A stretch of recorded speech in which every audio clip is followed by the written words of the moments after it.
అసలు ఆశ్చర్యకరమైన విషయం ఏమిటి అని అంటే, ఎల్లో మీడియాలో ఒక కట్టుకథ రాయిస్తారు, దానికి యాంగిల్స్, వక్రీకరణ, ట్విస్టింగ్, మసాలాలు అన్నీ కలిపి తర్వాత టీడీపీ సోషల్ మీడియా దాన్ని అందుకుంటుంది. ఆ అందుకున్న దాన్ని చివరకు పోలీసులు దాన్నే కేసుగా మార్చేస్తారు.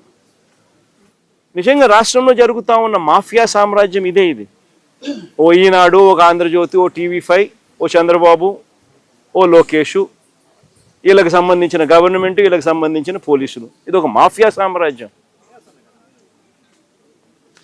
నిజంగా ఇది ధర్మమేనా అని చెప్పి నిజంగా అందరూ కూడా, ప్రతి ఒక్కరూ కూడా గుండెల మీద చేతులు వేసుకుని ఆలోచన చేయాల్సిన అవసరం ఉన్న ప్రశ్న ఇది.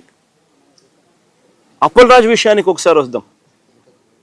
అప్పల్ రాజు అనే వ్యక్తి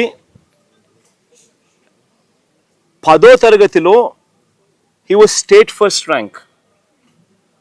అప్పల్ రాజు అనే వ్యక్తి వీళ్ళ నాన్న 10th క్లాస్లో స్టేట్ ఫస్ట్. చంద్రబాబు నాయుడు గతంలో ముఖ్యమంత్రిగా ఉన్నప్పుడు వచ్చి అవార్డు ఇచ్చినాడు వీళ్ళ నాయనకు, స్టేట్ ఫస్ట్ అవార్డు ఇచ్చినాడు. చదువుల్లో ఆ స్థాయికి పోయిన వ్యక్తి తన సొంత కష్టం మీద డాక్టర్ అయ్యాడు.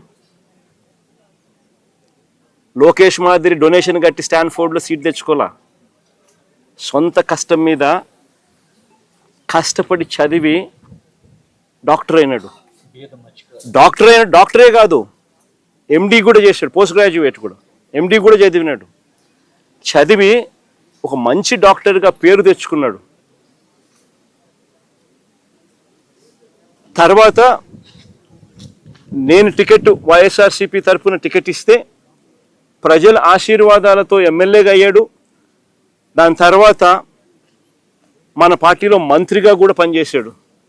అంటే ఒక బీసీ నాయకుడు ఒక అతి సామాన్యమైన కుటుంబం నుంచి వచ్చి కష్టపడి చదివి మంచి డాక్టర్గా పేరు తెచ్చుకొని ఒక ఎమ్మెల్యే అయి, ఒక మంత్రి అయి, ఒక బీసీ నాయకుడిగా తాను ఎదిగితే, అలాంటి మనిషిని ఫినిష్ చేయడం కోసం, క్యారెక్టర్ అసాసినేట్ చేయడం కోసం ఒక తప్పుడు కేసును, ఒక యాక్సిడెంట్ను ఒక కుట్రగాను, ఒక హత్యగాను దాన్ని వక్రీకరించి మలచి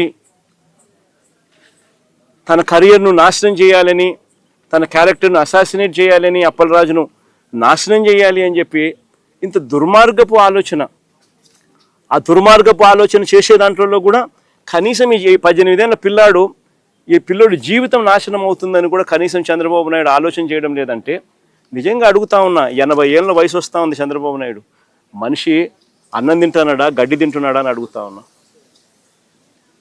దిస్ ఇస్ అబ్సల్యూట్లీ రాజకీయాలను ఒక నీచమైన స్టేట్లోకి తీసుకొని పోవడం ఇది.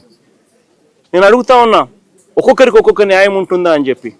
కొన్ని తెలుగుదేశం పార్టీకి సంబంధించిన వాళ్ళకి ఎక్కడికైనా వాళ్ళు ఎవరైనా యాక్సిడెంట్లు చేసినా, వాళ్ళ పిల్లలు కానీ వాళ్ళ బంధువులు కానీ ఎవరైనా యాక్సిడెంట్లు చేస్తే, లేదా వాళ్ళే యాక్సిడెంట్ చేస్తే, వాళ్ళ కారులో ఉండగానే యాక్సిడెంట్ జరిగితే మొత్తం కుటుంబాన్ని కూడా ఇదే మాదిరిగానే కేసులు కట్టి అరెస్టులు చేసి కుట్ర కోణము, హత్య కోణం అని చెప్పి పెట్టే కార్యక్రమం జరుగుతుందా? చేస్తారా అని అడుగుతాను చంద్రబాబు నాయుడు గారిని. ఒక నిజంగా చేసేట్టుగా అయితే ఇచ్చాపురం టీడీపీ ఎమ్మెల్యే కారు ఢీకొని వృద్ధుడు మృతి. ఇచ్చాపురం ఎమ్మెల్యే స్వయంగా కారులో ఉండగానే కారు ఢీకొని వృద్ధుడు మృతి. ఇదే శ్రీకాకుళం జిల్లాలోనే నేను చెప్తా ఉన్నా, ఎక్కడికో బయటకు కూడా పోవడంలా.